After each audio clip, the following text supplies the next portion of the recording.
अगर उस नाटक को नहीं रोका गया तो तबाह बर्बाद कर देंगे तुम्हें। फ्रांसीसी अखबार में लिखा है हमारे नबी सल्लल्लाहु अलैहि वसल्लम का नाम एक शख्स ने अपने नाटक में इस्तेमाल किया है।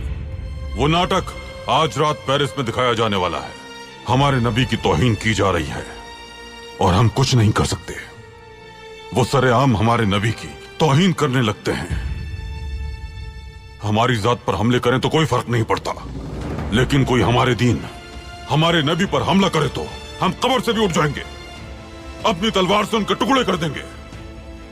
वो हमें मार डालें, हमारे गोश्त के टुकड़े टुकड़े कर दें, अपने नबी की हुर्मत के लिए हम राख बनकर भी उठ जाएंगे। आखिरत में अपने पैगंबर को मुंह दिखाने के लिए हम लड़ेंगे, कयामत तक उनसे लड़ते रहेंगे इंशाअल्लाह। ये कागज के टुकड़े इस बात का सबूत है कि हमारा सामना गैरत से आ रही दुश्मन से है। हम उनके जैसे नहीं बन सकते, लेकिन अपने दिफा से भी गुरेज नहीं करेंगे। फ्रांस के सफीर को फौरी बुलाया